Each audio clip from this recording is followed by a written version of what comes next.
Hello students, मैं रूपाली हसनाले आप सभी का मेरे यूट्यूब चैनल में स्वागत करती हूँ।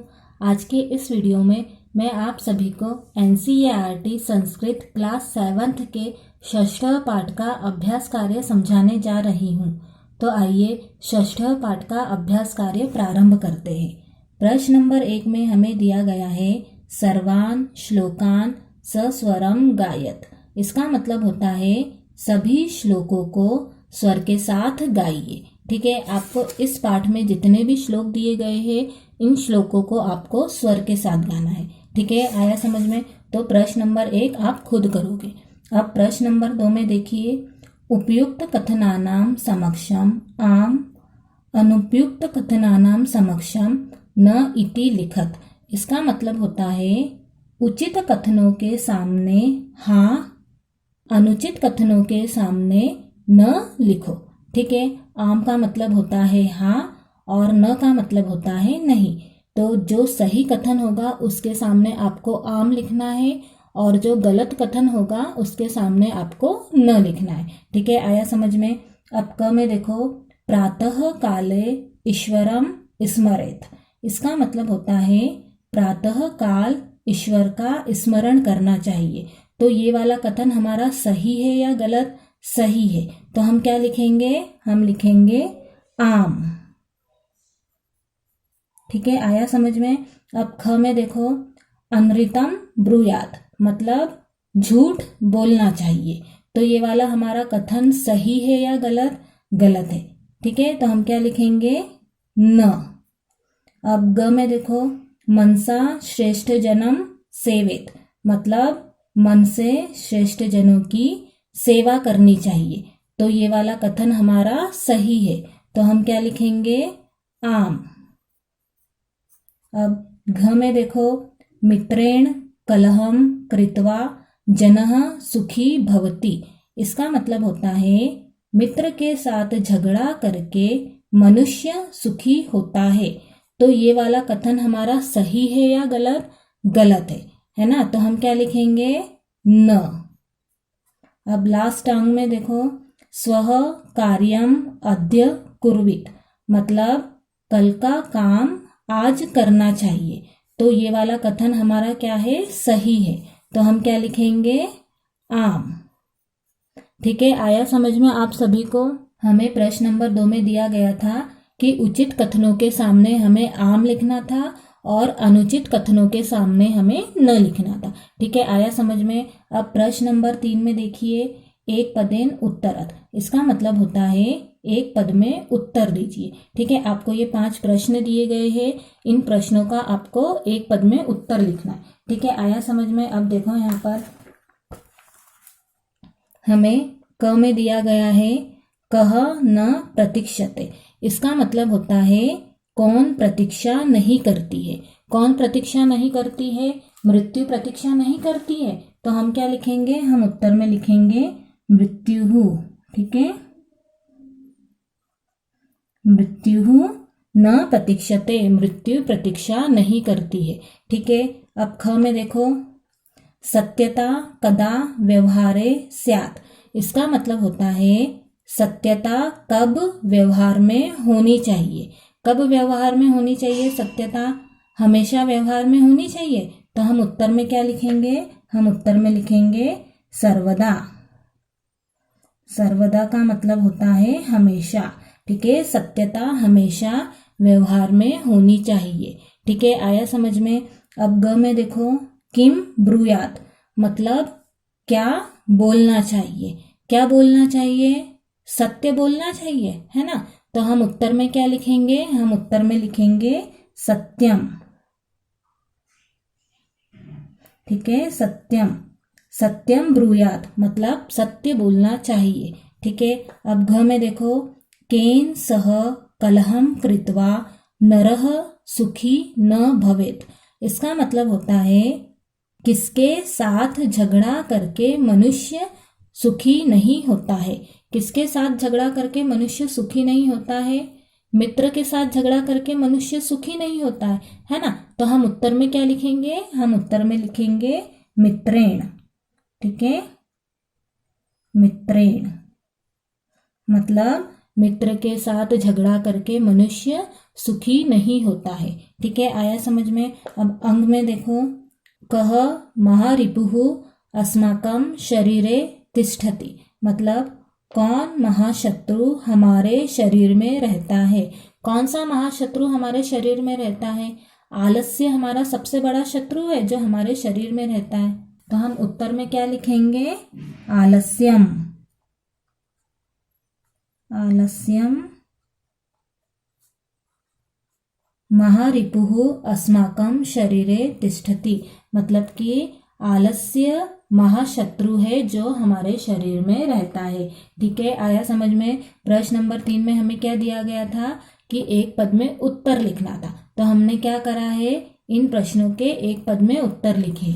ठीक है, आया समझ में। अब प्रश्न नंबर 4 देखो। प्रश्न नंबर 4 में हमें क्या दिया गया है, रेखांकित पदानि आधृत्य प्रश्न निर्माणम कुरुत। इसका मतलब होता है रेखांकित पदों के आधार पर प्रश्न निर्माण करो। हमें जितने भी अंडरलाइन दिए गए हैं हमें उनका क्या करना है, प्रश्न बनाना है, हमें उनका प्रश्न निर्माण करना है। ठीक है, आया समझ में। अब देखो यहाँ पर क में हमें दिया गया है मृत्यु न प्रतीक्षते। इसका मतलब होता है मृत्यु प्रतीक्षा नहीं करती है। ठीक है, अंडरलाइन हमें मृत्यु पर दी गई है, तो हमारा प्रश्न क्या बनेगा, कौन प्रतीक्षा नहीं करती है। कौन को हम संस्कृत में कह कहते हैं। अब कह कैसे आया समझो ध्यान से।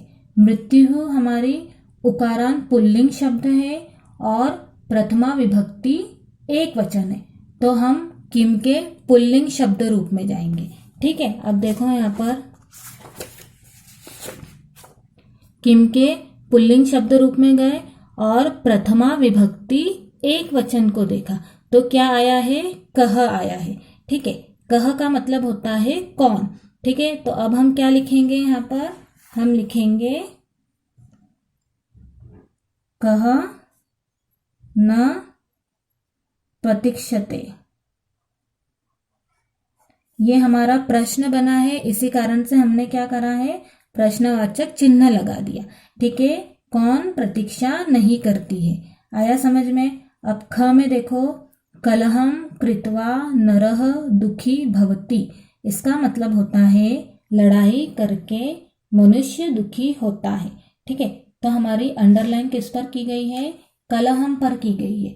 ठीक है, तो हमारा प्रश्न बनेगा क्या करके मनुष्य दुखी होता है।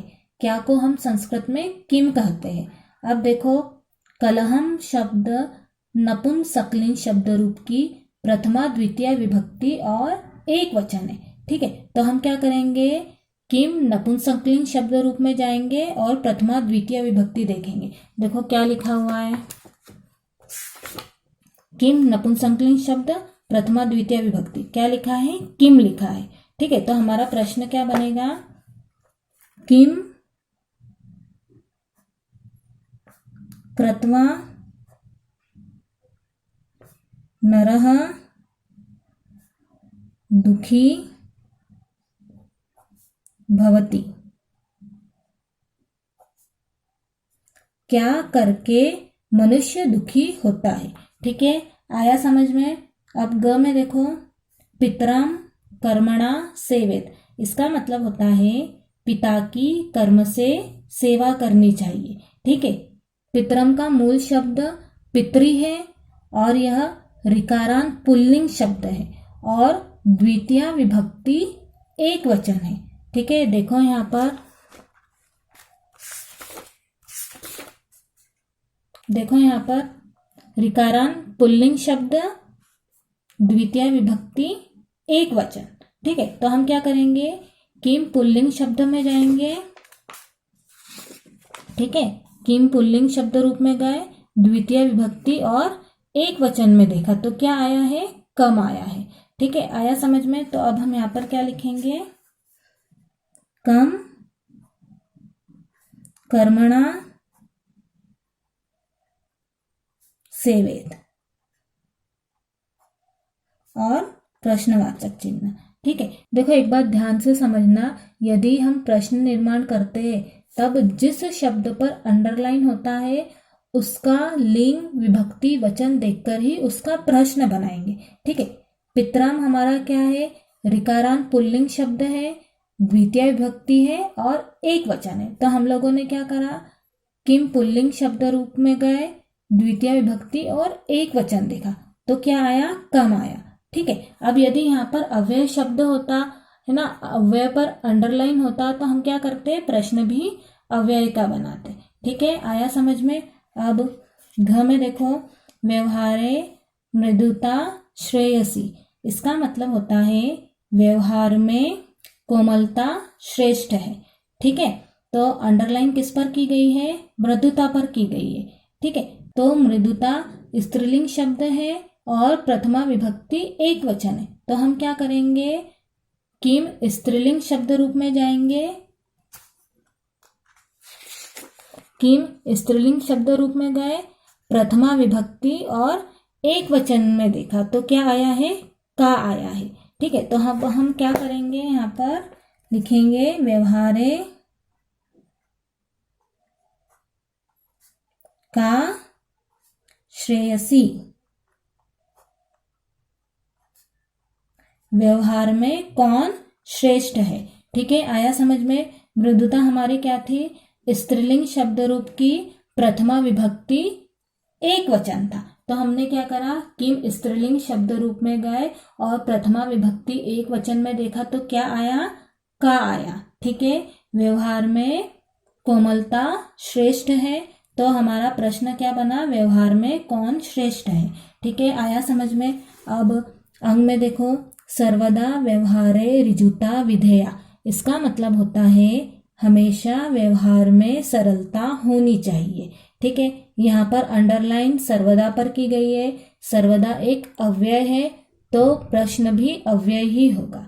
ठीक है, तो सर्वदा का प्रश्न बनेगा कदा, कदा का मतलब होता है कब। ठीक है, आया समझ में।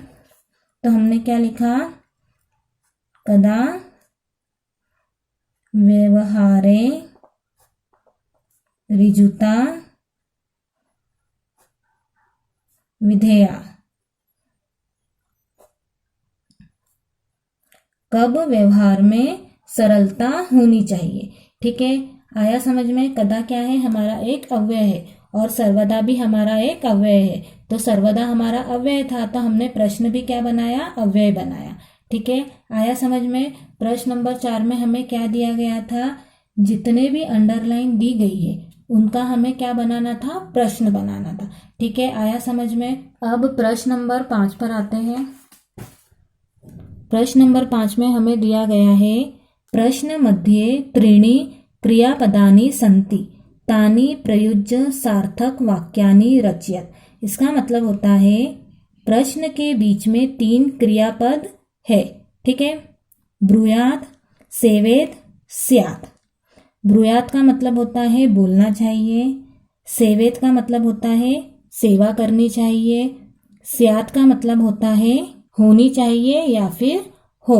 ठीक है, आया समझ में। तानि प्रयुज्य सार्थक वाक्यानि रचयत, उनका प्रयोग के सार्थक वाक्यों की रचना कीजिए।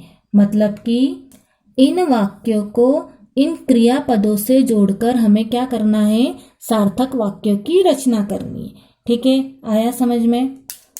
अब देखो, हमें फर्स्ट दिया गया है सत्यम प्रियम च, मतलब सत्य और प्रिय, तो कौन सा क्रियापद आएगा, ब्रूयात। ठीक है, सत्यम प्रियम च ब्रूयात, मतलब कि सत्य और प्रिय बोलना चाहिए। ठीक है, सत्यम प्रियम च ब्रूयात। ठीक है, सत्य और प्रिय बोलना चाहिए। ठीक है, अब नेक्स्ट देखो, मनसा मातरम पितरम च, तो हमारा क्रियापद कौन सा आएगा, सेवित। ठीक है, मन से माता और पिता की सेवा करनी चाहिए। ठीक है, मनसा मातरम पितरम च सेवेत। ठीक है, मन से माता और पिता की सेवा करनी चाहिए। ठीक है, आया समझ में। अब नेक्स्ट देखो, अनृतम प्रियम च न ब्रूयात, मतलब कि और प्रिय लगने वाला झूठ नहीं बोलना चाहिए। ठीक है, अनृतम प्रियम च न ब्रूयात, और प्रिय लगने वाला झूठ नहीं बोलना चाहिए। ठीक है, आया समझ में। अब नेक्स्ट देखो, व्यवहारे सदा औदार्यम, तो यहाँ पर क्रियापद आएगा स्यात्। व्यवहार में हमेशा उदारता होनी चाहिए। ठीक है, तो हम क्या लिखेंगे, व्यवहारे सर्वदा औदार्यम स्यात्। ठीक है, व्यवहार में हमेशा उदारता होनी चाहिए, या फिर व्यवहार में हमेशा उदारता हो। ठीक है, आया समझ में। अब नेक्स्ट देखो, श्रेष्ठ जनम कर्मणा सेवेत। ठीक है, श्रेष्ठ जन की कर्म से सेवा करनी चाहिए। श्रेष्ठ जनम कर्मणा सेवेत, श्रेष्ठ जन की कर्म से सेवा करनी चाहिए। ठीक है, आया समझ में। अब नेक्स्ट देखो, व्यवहारे कदाचन कौटिल्यम न, यहाँ पर कौन सा क्रियापद आएगा, यहाँ पर आएगा स्यात्। ठीक है, व्यवहार में कभी भी कुटिलता नहीं होनी चाहिए। ठीक है, व्यवहारे कदाचन कौटिल्यम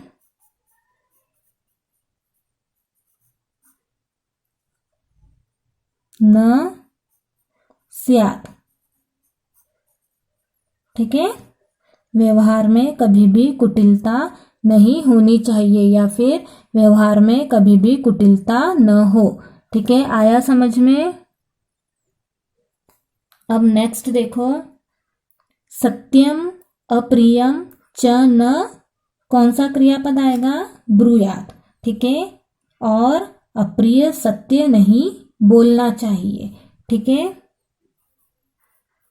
सत्यम अप्रियम च न ब्रूयात, और अप्रिय सत्य नहीं बोलना चाहिए। ठीक है, आया समझ में। अब नेक्स्ट देखो, वाचा गुरुम, कौन सा क्रियापद आएगा, सेवेत, मतलब वाणी से गुरु की सेवा करनी चाहिए। ठीक है, वाचा गुरुम सेवेत, वाणी से गुरु की सेवा करनी चाहिए। ठीक है, आया समझ में। प्रश्न नंबर 5 में हमें दिया गया था कि जो प्रश्न के बीच में 3 क्रियापद हैं, ब्रूयात, सेवेत और स्यात्। ठीक है, हमें इन वाक्यों को इन क्रियापदों से जोड़कर क्या करना था, सार्थक वाक्य, मतलब कि अर्थपूर्ण वाक्य बनाने थे। ठीक है, आया समझ में आप सभी को प्रश्न नंबर 5। अब प्रश्न नंबर 6 देखो।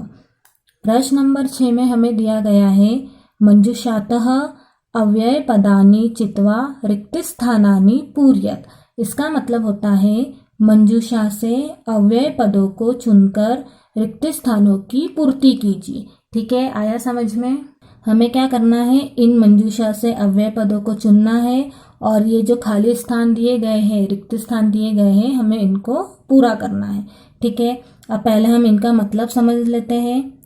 तथा मतलब उसी प्रकार, न नहीं, कदाचन कभी भी, सदा हमेशा, च और, अपि भी। ठीक है, अब ध्यान से समझना। क में दिया गया है भक्तः डैश ईश्वरम स्मरति। इसका मतलब होता है भक्त ईश्वर का स्मरण करता है। ठीक है, तो यहाँ पर क्या आएगा, यहाँ पर आएगा सदा। सदा का मतलब होता है हमेशा। ठीक है, भक्तः सदा ईश्वरम स्मरति। भक्त हमेशा ईश्वर का स्मरण करता है। ठीक है, आया समझ में। अब ख में देखो असत्यम देश वक्तव्यम, मतलब असत्य बोलना चाहिए। यहाँ पर क्या आएगा, यहाँ पर आएगा न का मतलब होता है नहीं।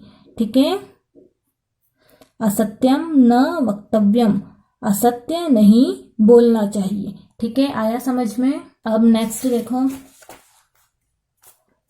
ग में हमें दिया गया है प्रियम देश सत्यम वदेत। प्रिय सत्य बोलना चाहिए। यहाँ पर क्या आएगा, यहाँ पर आएगा तथा। तथा का मतलब होता है उसी प्रकार। ठीक है,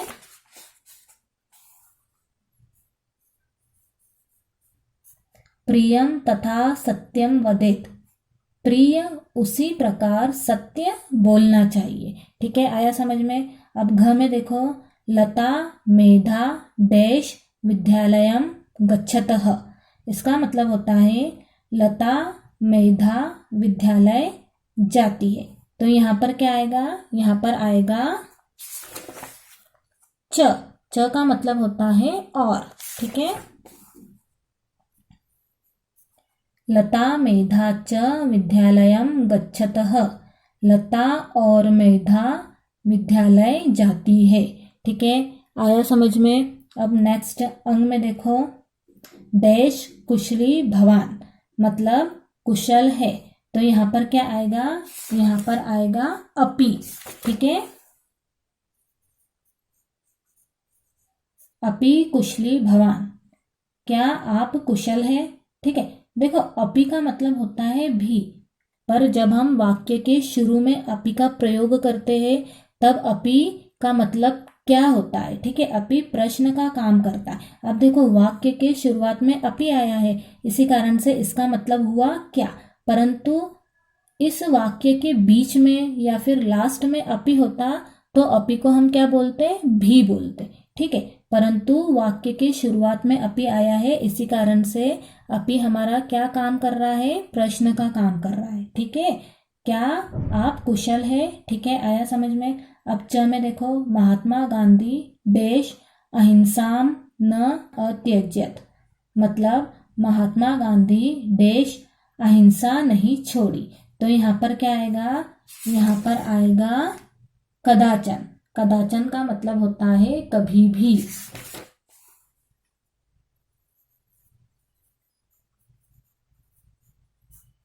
महात्मा गांधी कदाचन अहिंसाम न अत्यज्यत, महात्मा गांधी ने कभी भी अहिंसा नहीं छोड़ी, मतलब कि अहिंसा का त्याग कभी नहीं किया। ठीक है, आया समझ में। प्रश्न नंबर 6 में हमें क्या दिया गया था, मंजूषा से अव्यय पदों को चुनना था और इन खाली जगह पर भरना था। ठीक है, आया समझ में। अब प्रश्न नंबर 7। अब प्रश्न नंबर 7 में हमें क्या दिया गया है, चित्रम दृष्ट्वा मंजूषातः पदानि च प्रयुज्य वाक्यानि रचयत। इसका मतलब होता है चित्र को देखकर और मंजूषा से पदों का प्रयोग करके वाक्यों की रचना कीजिए। ठीक है, हमें क्या करना है, इस चित्र को देखना है, इन मंजूषा का प्रयोग करके वाक्यों की रचना करनी है। ठीक है, तो हम सबसे पहले इनका मतलब समझ लेते हैं और उसके बाद में हम वाक्यों की रचना करेंगे। ठीक है, अब देखो लिखती मतलब लिखता है, कक्षायाम कक्षा में, श्याम पट्टे श्याम पट्ट पर या फिर ब्लैक बोर्ड पर। ठीक है, लिखन्ति लिखते हैं, सह वह, पुस्तिकायाम पुस्तक में, शिक्षकः शिक्षक या फिर अध्यापक, छात्राः बहुत सारे छात्र, उत्तराणि उत्तर, प्रश्नम प्रश्न, ते वे सब। हमें चित्र में क्या दिख रहा है, एक शिक्षक दिख रहा है, जो ब्लैक बोर्ड पर प्रश्न लिख रहा है और बाकी सारे छात्र क्या कर रहे हैं, उत्तर लिख रहे हैं, है ना। तो हम क्या करेंगे, इन मंजूषा की सहायता से चित्र को देखकर हम वाक्य बनाएंगे। ठीक है, अब देखो शिक्षकः, शिक्षक दिख रहा है, शिक्षकः प्रश्नम लिखति। ठीक है, शिक्षकः प्रश्नम लिखति। शिक्षक प्रश्न लिखता है। आपको दिख रहा है चित्र में शिक्षक क्या कर रहा है, प्रश्न लिख रहा है। ठीक है, फिर दूसरा वाक्य क्या बनेगा, सह कक्षायाम श्याम पट्टे प्रश्नम लिखति। ठीक है, सह कक्षायाम श्याम पट्टे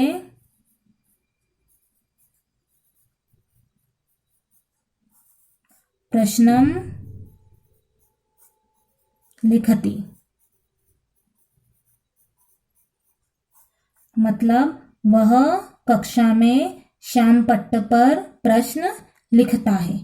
ठीक है, आपको क्या दिख रहा है चित्र में, शिक्षक क्लास में ब्लैक बोर्ड पर प्रश्न लिखते हुए दिख रहा है ना। तो हमने क्या लिखा, वह कक्षा में श्याम पट्ट पर प्रश्न लिखता है।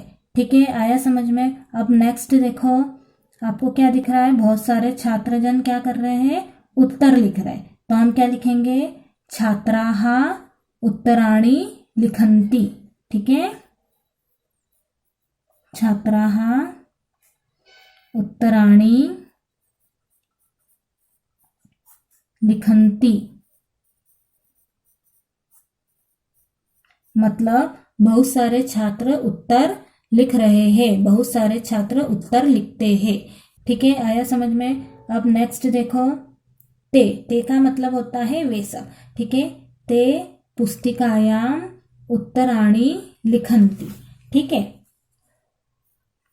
ते पुस्तिकायाम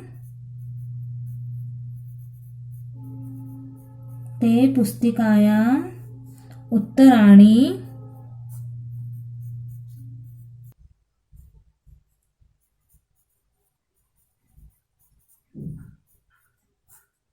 वे सब पुस्तक में उत्तर लिखते हैं। ठीक है, आया समझ में। हमारा पहला क्या वाक्य बना, शिक्षकः प्रश्नम लिखति, शिक्षक प्रश्न लिखता है। सह कक्षायाम श्याम पट्टे प्रश्नम लिखति, वह कक्षा में श्याम पट्ट पर प्रश्न लिखता है। छात्राः उत्तराणि लिखन्ति, छात्र उत्तर लिखते हैं। ते पुस्तिकायाम उत्तराणि लिखन्ति, वे सब पुस्तक में उत्तर लिखते हैं। ठीक है, हमने क्या करा है, इस चित्र को देखकर मंजूषा की सहायता से हमने वाक्य की रचना करी। ठीक है, आया समझ में। प्रश्न नंबर 7 में क्या दिया गया था। इस प्रकार हमारा षष्ठ पाठ का अभ्यास कार्य समाप्त होता है। आप लोगों को इस पाठ में कुछ भी प्रॉब्लम हो तो आप मुझे कमेंट बॉक्स में कमेंट करके बता सकते। ठीक है, और यदि आप लोगों को मेरा पढ़ाना समझ में आया हो तो आप लोग मेरे वीडियो को लाइक, सब्सक्राइब और शेयर करो। Thank you.